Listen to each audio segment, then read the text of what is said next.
Génesis es un libro interesante, Génesis es un libro espectacular. Génesis es un libro que nos muestra el origen de todo, es Dios hablándonos. Génesis, hermanos, es el libro que todos tenemos que leer sí o sí, es un libro de cabecera y Dios nos ha revelado quién es Él a través de toda la escritura bíblica, pero Génesis es el inicio de todo. Y hoy vamos a estar hablando de dos capítulos específicamente, Génesis 13 y 14, y vamos a ver cómo toda la escritura bíblica va a apuntar siempre a mostrarnos quién es Cristo.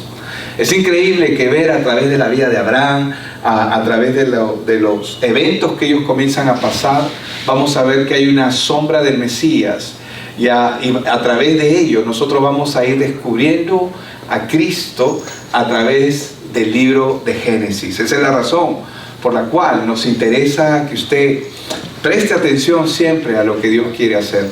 Amén. ¿Bajo qué lentes miras el mundo? Siempre va a ser muy importante, porque hay dos formas de ver el mundo. Como el mundo nos ha planteado que es el mundo, o sea, es decir, nosotros nacemos y somos adoctrinados bajo un sistema que es ajeno a Dios y que no quiere tomar en cuenta a Dios. Y bajo qué lentes miras tú el mundo va a ser muy importante, pero vamos a ver a través de la historia de la humanidad que solamente hay dos testimonios y uno solo de ellos es la verdad. Uno es lo que el hombre dice y el otro es el testimonio que nos da la Biblia, es decir, la palabra de Dios. La manera en que nosotros vemos el mundo, esto se llama cosmovisión. Diga conmigo, cosmovisión. ¿Qué significa cosmovisión? La forma en que vemos el mundo. La manera en que vemos el mundo, a eso se le llama cosmovisión. Y aquí en el libro de Génesis 13 y 14, a través de la vida de Abraham, vamos a ver las bases que van a comenzar a cimentarse para empezar a ver el plan de redención. Vamos a encontrar a continuación que la historia de Abraham, llamado Abraham porque es Abraham es después, el patriarca que Dios elige para ser el padre de una gran nación. Y si bien es cierto, Abraham es el principio para la nación judía, por eso es que los judíos se sentían orgullosos. Nosotros le decían a Cristo, somos descendientes de Abraham, pero la descendencia que Dios quiere levantar en Abraham es una descendencia que tiene que ver con toda la humanidad. Es decir, el plan de Dios para escoger a Abraham lo escoge con dos motivos y dos razones distintas. La primera es que a través de él iba a edificar el linaje por el cual iba a venir el Mesías, es decir, el Salvador del mundo. Y la segunda es que a través de la fe que él comienza a profesar, gracias a la obra que Dios genera en él, vamos a ver que hay una gran familia en toda la tierra. Nosotros, aunque no somos judíos, somos descendientes de Abraham por medio de la fe. Y los judíos son descendientes de Abraham por el linaje. Pero de todos los pueblos, Dios hizo una sola nación. Y esto es importante. Y más allá de la narrativa histórica que tiene hablar de Génesis 13 y 14, hoy vamos a ver profundas prefiguraciones, es decir, sombras de Jesucristo en cada evento. Quiero que sepan que absolutamente ni una coma, ni una tilde, aunque en el original no hay comas y tildes, sino en el original lo que nosotros vemos es un alfabeto en arameo que es perfecto y encaja de una manera extraordinaria. Nada está escrito al azar en las escrituras bíblicas. Y esto es algo extraordinario porque es un libro tan perfecto y tan bien hecho porque Dios es el autor de ese libro. Ahora, en estos pasajes que vamos a ver hoy, vamos a ver a Abraham enfrentando conflictos, tomando decisiones cruciales y encontrándose con figuras misteriosas que apuntan a realidades espirituales que son profundas. Vamos a ver sombras y tipos de Cristo, de Dios, pero también vamos a ver sombras y tipos de la maldad. Desde la aparición, desde la separación con Lot, es decir, porque Abraham sale de su tierra y de su parentela, como lo vimos en el mensaje anterior, y su sobrino sale con él Pero vamos a ver que ambos comienzan a ser prosperados y llega un momento en que ellos van a tener que separarse. Desde la separación de Abraham con Lot hasta el encuentro con Melquisedec, este rey misterioso para muchos, pero es una figura de Cristo. Cada evento y cada personaje que nosotros vamos a ver en Génesis aquí nos arroja una luz sobre aspectos del carácter y la misión que iba a tener el futuro Mesías. A medida que comenzamos a explorar cada uno de estos capítulos, vamos a descubrir cómo la generosidad y la fe de Abraham prefiguran la naturaleza de Cristo. Por eso que les digo que nada de lo que está escrito en la Biblia está escrito al azar. Y vamos a ver cómo la victoria que Abraham va a tener en un encuentro, en un conflicto con otros reyes, nos anticipa la victoria final de Cristo sobre las fuerzas del enemigo. Y en Melquisedec, que este sacerdote eterno que se levanta y que tiene un encuentro con él, vamos a encontrar una figura del sacerdocio eterno de Cristo. Entonces, este mensaje nos invita a ver el Evangelio. Hermanos, nosotros tenemos que aprender a ver el Evangelio. Diga conmigo, tengo que aprender a ver el Evangelio. Hermanos, cada vez que nosotros leamos las Escrituras, tenemos que aprender a ver el Evangelio en medio de las Escrituras. ¿Qué es el Evangelio? La respuesta de Dios al problema del hombre. ¿Cuál es el problema del hombre? Que el hombre está muerto, separado de Dios, atrapado en una naturaleza de pecado, ha nacido para morir. No hay nada que el hombre pueda hacer para cambiar esa condición, salvo la obra que Cristo ha hecho. Y este mensaje nos va a invitar a ver el Evangelio a través de la narrativa y de la historia de Abraham. Al hacerlo, no solamente vamos a enriquecer nuestra comprensión de las Escrituras, lo cual es fundamental. ¿A cuánto les está gustando leer las Escrituras de Génesis juntos aquí? ¿Les está gustando? ¿Verdad que sí? ¿Saben por qué? Porque necesitamos luz al hacerlo. Y vamos a enriquecer nuestra comprensión de las Escrituras, pero también vamos a profundizar en nuestro aprecio. Vamos a valorar quién es Cristo. Hermanos, no podemos amar lo que no se conoce. Tú no puedes amar a Cristo si no lo conoces. Hay mucha gente que dice que ama a Cristo, que ama a Dios, pero no lo conoce. ¿Cómo podemos amar lo que no conocemos? Porque yo diga que amo a Cristo y no lo conozco, y si una persona dice que ama y no lo conoce, no significa verdaderamente que lo ama. Entonces vamos a ver la aplicación de estas enseñanzas para nuestra vida, pero también para la iglesia de hoy. Así que puede acompañarme si desea leerlo en voz alta, yo lo voy a leer, o puede leerlo desde ahí, desde su mente. Subió pues Abraham de Egipto hacia Neguev, él y su mujer con todo lo que tenía, y con él Lot, es decir, su sobrino, ¿no? Y Abraham era riquísimo en ganado, en plata y en oro, y volvió por su jornada desde el Neguev hasta Betel, hasta el lugar donde había estado antes su tienda entre Betel y Jai, al lugar del altar que había hecho allí antes, e invocó allí a Abraham el nombre de Jehová. También Lot, que andaba con Abraham, tenía ovejas, vacas y tiendas, y la tierra no era suficiente para que habitasen juntos, pues sus posesiones eran muchas y no podían morar en un mismo lugar. Y hubo contienda entre los pastores del ganado de Abraham y los pastores del ganado de Lot, y el cananeo y el fereceo habitaban entonces en la tierra. Entonces Abraham dijo a Lot: no haya ahora altercado entre nosotros dos, entre mis pastores y los tuyos, porque somos hermanos.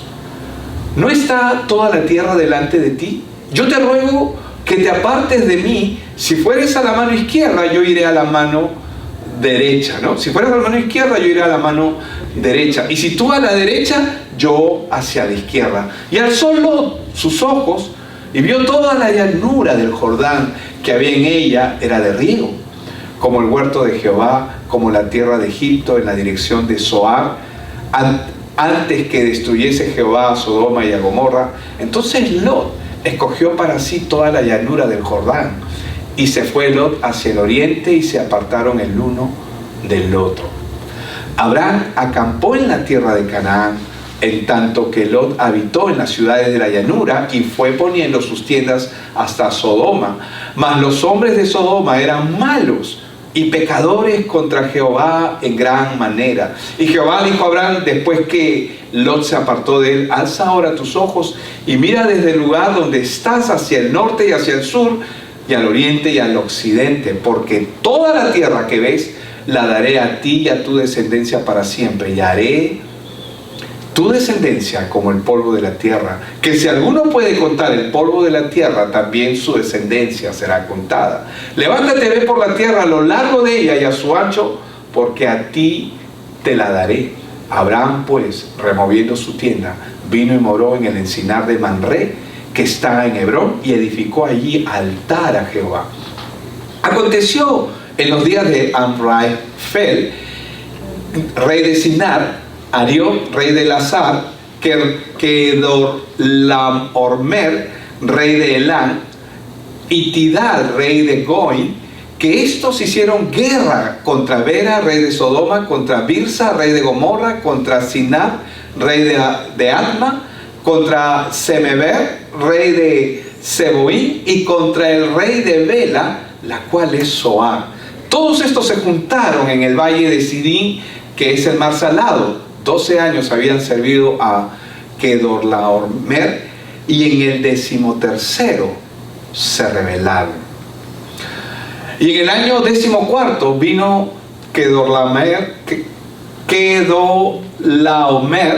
y los reyes que estaban de su parte, y derrotaron a los refaitas en Astarot, Carnaim, a los susitas en Ham, a los semitas en Sabe Kiriataim. Dice, y a los oreos en el monte de Seir hasta la llanura de Parán, que está junto al desierto, y volvieron y vinieron en Mizpah, que es Cades, y devastaron todo el país de los amalecitas, y también al amorreo que habitaba en Hazesontama. Nombres un poquito complicados, ¿verdad? Y salieron el rey de Sodoma, el rey de Gomorra, y el rey de Adma, y el rey de Seboín, y el rey de Bela, que es Zoar, y ordenaron contra ellos batalla en el valle de Sidín. Esto es contra Kedorlaomer, rey de Elán, Tidal, rey de Goim, Amrafel, rey de Sinar, y Arioc, rey de Elazar. 4 reyes contra 5. Y el valle de Sidín estaba lleno de pozos de asfalto, y cuando huyeron el rey de Sodoma y el de Gomorra, algunos cayeron allí, y los demás huyeron al monte, y tomaron toda la riqueza de Somorra y de Gomorra, y todas sus provisiones, y se fueron. Tomaron también a Lot, hijo del hermano de Abraham, que moraba en Sodoma, y sus bienes, y se fueron.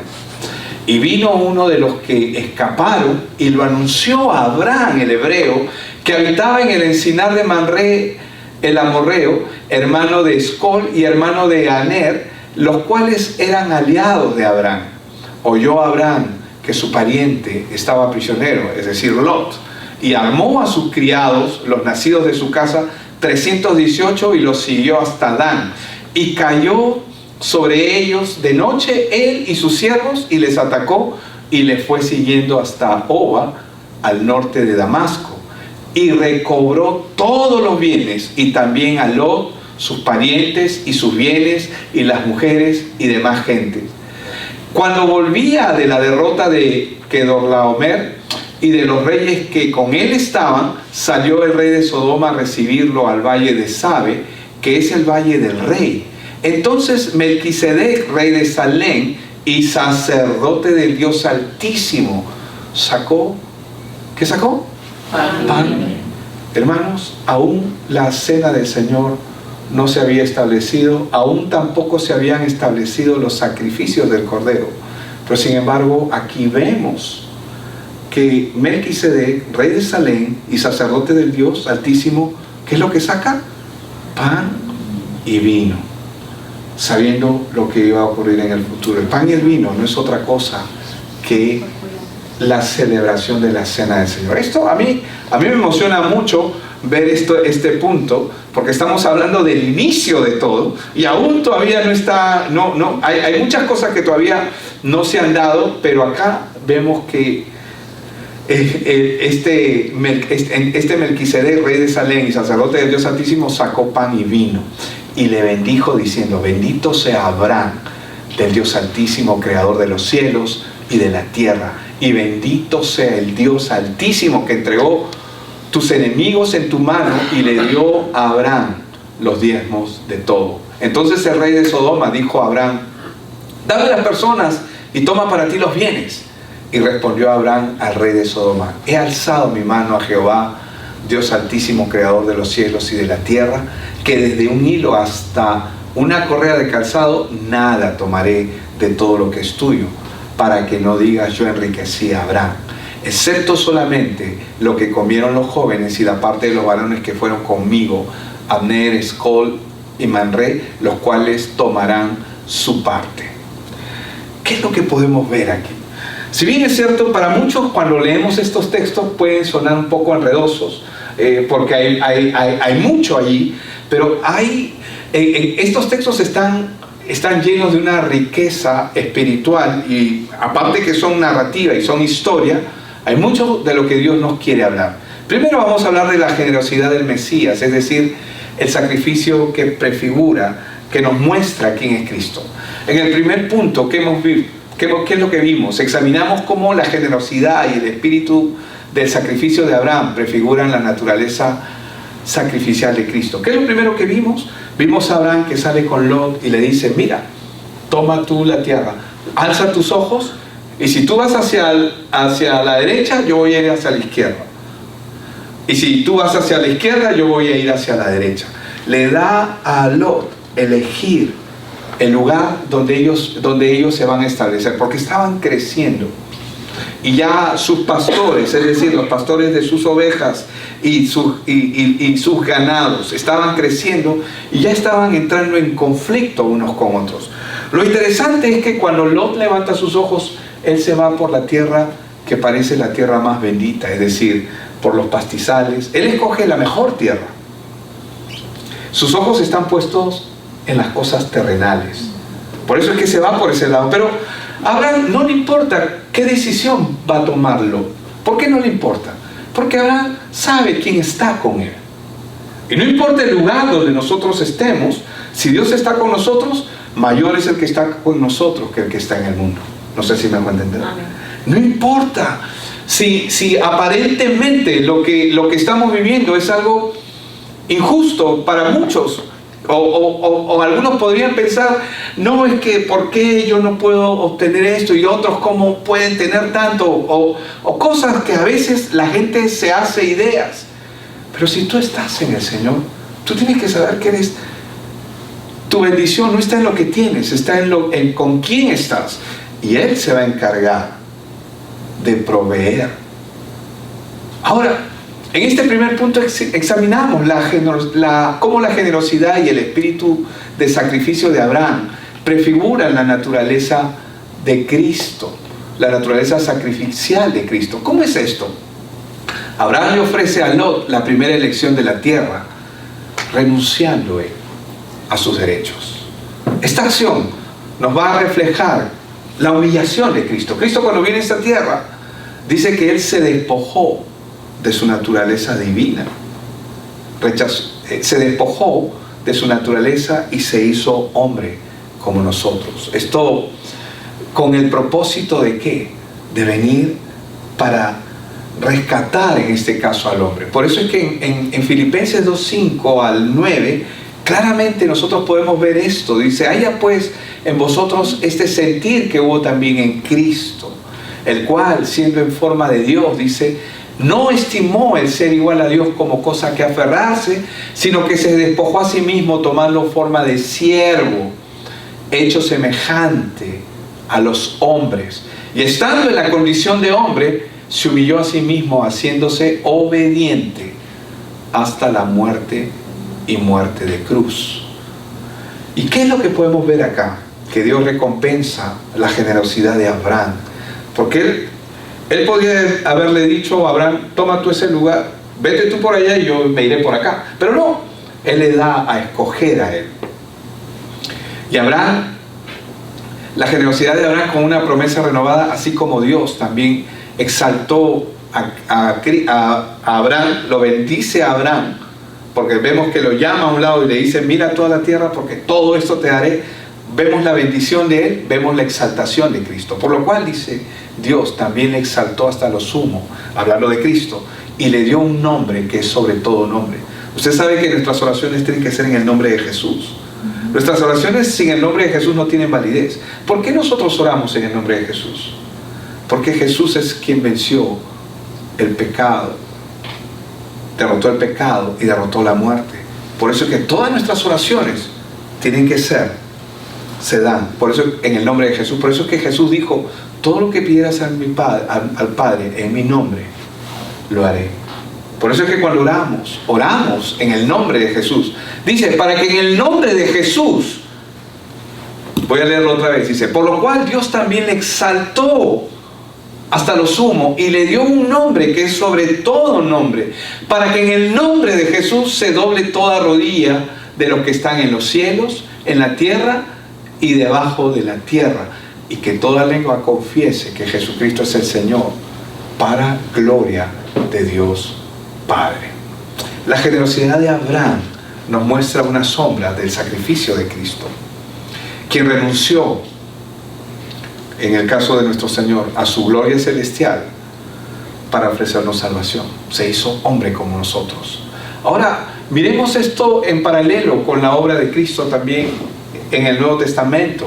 Dice 2 Corintios 8:9, porque ya conocéis la gracia de nuestro Señor Jesucristo, que por amor a vosotros se hizo pobre, siendo rico, para que vosotros con su pobreza fuisteis enriquecidos. ¿Cómo es esto? Dios nos enriquece a través de la obra de Cristo, pero no estamos hablando de bienes económicos solamente, que también están incluidos. Nosotros no predicamos esa teología de la prosperidad, pero sabemos que nuestra prosperidad no radica no solamente en los bienes que una persona puede alcanzar. La prosperidad radica en saber con quién estamos. Nuestra prosperidad es el Señor. Y al igual que Abraham, estamos llamados a seguir a Dios, a veces dejando atrás todo en lo que estamos refugiados. Cada vez que el Señor nos llama, Él nos va a poner en un punto de quiebre en aquellas cosas que necesitamos dejar en nuestra vida. Y esto es algo importante para todos nosotros. Por eso es que Juan 3:16 dice, porque de tal manera amó Dios al mundo que ha dado a su Hijo unigénito, para que todo aquel que en Él cree no se pierda, mas tenga vida eterna. Para todo aquel que en Él cree no se pierda. Dios no quiere que ninguno se pierda. Dios quiere que todos procedan al arrepentimiento, pero para eso es necesario que el Evangelio sea anunciado. En este segundo punto vamos a ver, a través de la historia que hemos leído en Abraham 13 y 14, vamos a ver al libertador victorioso, o sea, Cristo triunfando sobre el mal. ¿Cómo es que lo vamos a ver? Vimos la guerra en la que comienza a entrar, en la que interviene a Abraham para rescatar a su sobrino Lot. En este punto vemos cómo la victoria militar de Abraham prefigura la victoria espiritual también de Cristo. Cristo ha vencido el poder de las tinieblas. Cuando Jesús dijo, y yo te digo, Pedro, que esta es mi iglesia, hablando él de su iglesia, y las puertas del Hades, es decir, las puertas del infierno, no prevalecerán contra ella. ¿Qué significa? Que el infierno no puede contra la iglesia. Mayor es el que está en ti que en el que está en el mundo. Cuando un hijo de Dios se levanta, el reino de Dios lo respalda. Ustedes han visto, yo sé que aquí en los Estados Unidos, cuando un policía está dirigiendo el tránsito, todo el mundo es muy respetuoso. Y en todos los países debería ser igual, ¿verdad? Pero el policía levanta su mano y ¿qué pasa con todos los autos? Se detiene automáticamente. Pero se detiene porque él es algo especial. Digamos, si fuéramos a la persona, él es fulano de tal. ¿Se detienen porque él es fulano de tal? ¿Porque tiene un nombre especial? ¿O por qué se detienen? Porque es la ley. Porque es la ley. ¿Quién lo respalda? Todo el gobierno. Toda la ley lo respalda. Cuando un policía de tránsito o cualquier policía interviene y levanta su mano para detener a los autos, ellos se van a detener, no porque él sea fulano de tal o que tenga un nombre especial. Se detienen por quien está detrás de él. Lo mismo ocurre con los hijos de Dios. Nosotros tenemos esa autoridad.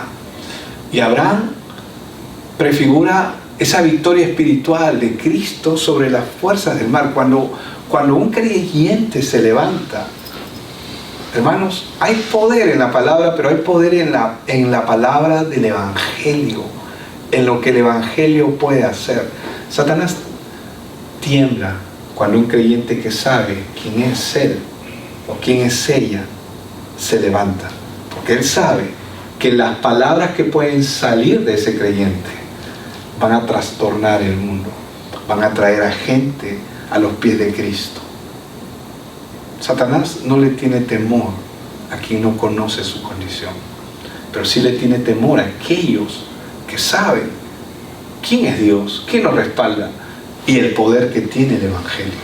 Esa es la razón por la cual nosotros podemos ver a Abraham rescata a Lot y a otros cautivos de esta guerra en la que habían entrado, y su sobrino y sus parientes habían quedado cautivos, pero temporalmente. Pero esta acción del rescate que hace Abraham sobre Lot es una acción que refleja cómo Cristo nos libera de la esclavitud del pecado y de la muerte. Ya nos liberó, ya lo hizo. Los 4 reyes representan de alguna manera las fuerzas del mal que Cristo ya derrotó. La victoria de Abraham es una sombra de la victoria definitiva de Cristo sobre Satanás y sus huestes espirituales. Cuando un hijo de Dios se levanta y ora de verdad y lo hace en el nombre de Jesús y entiende quién es Cristo, hermanos, eso es poderoso. Es poderoso. No porque haya poder en nosotros o haya algo bueno en nosotros, no. Es poderoso porque quien nos respalda es el Señor. Por eso es que Él dijo: toda autoridad me es dada en el cielo y en la tierra. Vayan. No dijo quédense en la iglesia, siéntense, quédense en su casa. No, vayan, dijo. Vayan y hagan discípulos. ¿Por qué? Porque si tú les das mi palabra, tú no te preocupes, no son tus discípulos, son mis discípulos. O sea, el Señor, ¿no? Estoy parafraseando. Tú no te preocupes, no son tus discípulos, son mis discípulos. Tú solamente dales mi palabra y mi palabra se encargará de desarrollar lo que ellos necesitan tener. Porque es su palabra. El poder no está en nosotros, el poder está en la palabra de Dios. El respaldo espiritual está en la victoria que Cristo ya ganó. Él ya venció. Él ya ganó. Miremoslo con el Nuevo Testamento. ¿Qué hizo Cristo? A mí me encanta este texto. Colosenses 2, 14 y 15. Me gusta en la versión 95, no la encontré, solamente 60.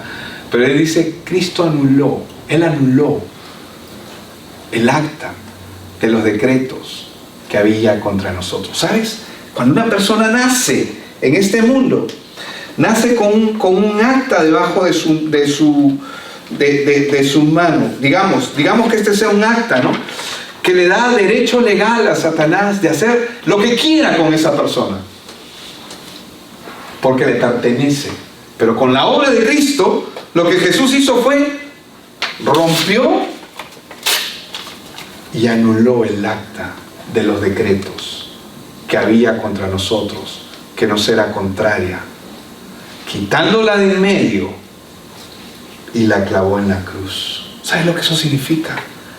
Que Cristo anuló el acta de los decretos que había contra nosotros. ¿Cuál es esa acta? De maldición.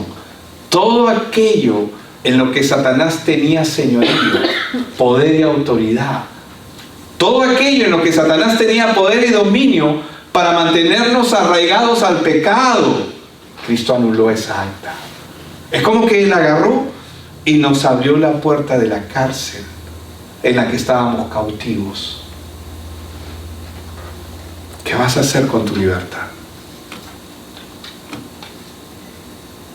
Como dice Pablo en Romanos, ¿vas a usarlo como ocasión para pecar, para seguir pecando? ¿O vas a usarlo como ocasión para seguir creciendo en la obra de Dios? No sé si me dejo entender. Porque tenemos dos opciones. Pero o podemos seguir en nuestra misma condición, o podemos dejar que Dios obre a través de su palabra y caminar hacia adelante. Porque ¿cuál es la meta de Dios? La imagen de Cristo en nosotros. Pero la imagen de Cristo no viene sola. La imagen de Cristo viene por medio de su palabra. Sin la palabra no puede haber imagen de Dios. Porque la imagen de Dios viene por medio de la palabra. Por eso Cristo anulando el acta de los decretos que había contra nosotros, que nos era contraria, quitándola de en medio y clavándola en la cruz y despojando. ¿Sabes lo que significa despojar? Despojando, dice, quitándole, ¿no? ¿A quién despojó? A los principados y a las potestades. ¿Qué son estos principados? ¿Qué son esas potestades? Son esos demonios que tenían poder y dominio sobre nosotros. Tenían poder y dominio sobre algunas áreas en nuestra vida. Estábamos atrapados en algunas cosas. Cada uno sabe cómo está delante de Dios. Pero Él, ¿qué hizo? Cristo no solamente anuló el acta de los decretos que había contra nosotros, la quitó de medio y la clavó en la cruz, sino que despojó a los principados y a las potestades, es decir, a estos demonios jerárquicos, demonios que tenían dominio sobre esa persona o sobre X, Y, Z persona. Dice, despojando a los principados y a las potestades, y los exhibió públicamente, triunfando sobre ellos en la cruz. No tienen más poder sobre ningún hijo de Dios. Por eso es que Jesús dijo que estamos en su mano y nadie nos puede arrebatar de su mano. La pregunta es, ¿qué vamos a hacer con lo que tenemos? ¿Qué vamos a hacer con la libertad que Dios nos ha dado? ¿Qué vamos a hacer? Podemos usarla para crecer en fe, o podemos usar nuestra libertad como ocasión de seguir pecando. Pero no tiene sentido. No tiene sentido que alguien que ha sido libertado del pecado continúe en él. No tiene sentido. La Biblia dice claramente en 1 Juan 3:8 que el que practica el pecado, ¿qué dice? Es del diablo. No dice que el que peca ocasionalmente, dice el que practica el pecado, el que practica el pecado es del diablo, porque el diablo peca desde el principio. Para esto apareció el Hijo de Dios, para deshacer las obras del diablo. Ya las deshizo. ¿Cómo lo hizo? Por medio de su obra. Él anuló el acta de los decretos que había contra nosotros, que nos era contraria, la quitó de medio y la clavó en la cruz, y despojó a los principados y a las potestades y los exhibió públicamente, triunfando sobre ellos en la cruz. Y ahora la palabra es clara para nosotros: el que practica el pecado es del diablo. Y todos nosotros practicábamos el pecado. Pero cuando vino Cristo a través de su evangelio, para esto apareció el Hijo de Dios. ¿Para qué? Para deshacer. Pero ¿cómo deshago yo las obras del diablo en mi vida? Si todavía tengo esa naturaleza, si todavía tengo esa inclinación que me jala al pecado. Por la palabra. Tú no puedes, hermano. Pero Dios sí puede. ¿Cómo lo hace? Por medio de su palabra. Entonces vi el cielo abierto y he aquí un caballo blanco, y el que lo montaba se llamaba Fiel y Verdadero, y con justicia juzga y pelea. La victoria de nuestro Dios. Y en su vestidura, dice, y en su muslo tiene escrito este nombre: Rey de Reyes y Señor de Señores. Él es el que ha vencido. Él es el que venció. Le dio la victoria a Abraham, y Él es el que nos ha dado la victoria a nosotros. Él es quien a través de su obra nosotros hemos sido libertados del pecado. Y aquí se nos recuerda que en Cristo tenemos la victoria sobre el pecado y sobre el mal. Como iglesia estamos llamados a vivir en pecado, no, a vivir en victoria. Dígalo, a vivir en victoria. Somos llamados a vivir en victoria, rescatando a los cautivos, siguiendo alcanzando, tratar de alcanzar a los que aún están cautivos. ¿Pero cómo? ¿Con mis fuerzas? ¿Con tus fuerzas? No, con el poder del evangelio. ¿Por qué? Porque el evangelio tiene ese poder. Cuando Abraham se dio cuenta de quién era Cristo, cuando él entendió quién es Cristo, cuando él vio que le dio la victoria, este Melquisedec, por eso es que vemos acá el sacerdote eterno, es Cristo. Este Melquisedec es una figura de Cristo. En este último punto nos enfocamos en el encuentro que tiene Abraham con Melquisedec y cómo prefigura el sacerdocio eterno de Cristo. Cristo es sacerdote para siempre. Melquisedec, rey de Salem y sacerdote de Dios Altísimo, bendice a Abraham. Abraham da a Melquisedec el diezmo de todo, pero aún no estaba escrita la ley, pero ya le estaba dando el diezmo de todo, reconociéndolo como su autoridad espiritual, a Cristo. Esto es extraordinario. Melquisedec es una clara prefiguración de Cristo como el sacerdote eterno y rey de Salem, que significa rey de paz. Melquisedec nos ofrece una poderosa imagen de Cristo como nuestro rey eterno y sumo sacerdote. Miremoslo a la luz, una vez más, del Nuevo Testamento. Dice, porque este Melquisedec, estamos hablando de Hebreos, casi 6.000 años después, 4.000 años después, casi 4.000 años después de lo que pasó con Melquisedec, con Abraham. Dice, porque este Melquisedec, rey de Salem, es decir, rey de paz, sacerdote del Dios Altísimo, que salió a recibir a Abraham, que volvía de la derrota de los reyes, y le bendijo, a quien asimismo dio a Abraham los diezmos de todo, cuyo nombre significa primeramente rey de justicia y también rey de Salem, esto es, rey de paz. Dice, sin padre, sin madre, sin genealogía, que ni tiene principio de días, ni fin de vida, sino hecho semejante al Hijo de Dios, permanece sacerdote para siempre. Cuando nosotros leemos Juan 1:1, que no lo he puesto ahí, pero usted puede ir ahí, en Juan 1:1 dice, en el principio era el verbo, y el verbo era Dios, y el verbo era con Dios. Este estuvo en el principio con Dios, y todas las cosas por Él fueron hechas, y sin Él nada de lo que existe fue hecho. Jesús es presentado por Juan sin genealogías, como el eterno Hijo de Dios, como el eterno Dios.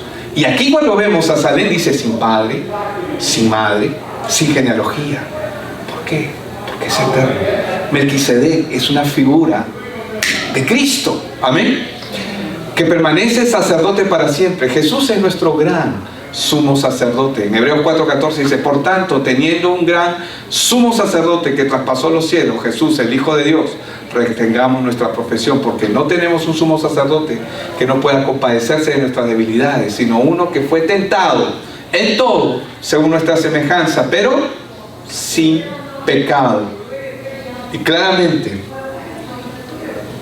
Jesús es la respuesta. Por eso es que dice, porque hay un solo Dios, y no hay dos ni tres mediadores, no hay ni dos ni tres religiones, no hay esto ni hay aquello. Claramente dice, vamos a leerlo juntos, 1, 2, 3. Porque hay un solo Dios y un solo mediador entre Dios y los hombres, Jesucristo, hombre. ¿Se da cuenta? Un solo Dios y muchas religiones y muchos mediadores, muchas maneras de llegar a Dios. No, hay un solo Dios y un solo mediador entre Dios y los hombres, Jesucristo, hombre. Esto nos recuerda que tenemos acceso directo a Dios a través de Cristo y nuestro sumo sacerdote eterno. Como iglesia estamos llamados a ejercer nuestro sacerdocio real, ofreciendo sacrificios espirituales y ministrando la gracia de Dios a otros. ¿Qué significa ofreciendo sacrificios espirituales? Si en algo Dios quiere que cada uno de nosotros nos esforcemos, Él quiere que nos esforcemos en su gracia, en crecer espiritualmente. Porque Él sabe que Billy no puede contra el pecado, Él sabe que Manuel, que Nelo no puede contra el pecado, que Carlos no puede contra el pecado, Él sabe que Alejandro no puede contra el pecado, pero Él sabe que su palabra en nosotros va a destrozar el pecado. Por eso somos llamados a crecer espiritualmente a través de la palabra. ¿Se da cuenta de la importancia que tiene la palabra en nosotros? Amén. Vamos a orar, póngase de pie. Padre, te damos gracias por este tiempo. Gracias por el privilegio, Señor, de oír tu palabra y de estar aquí, Señor. Rendimos nuestra vida, nuestro corazón a ti, Señor.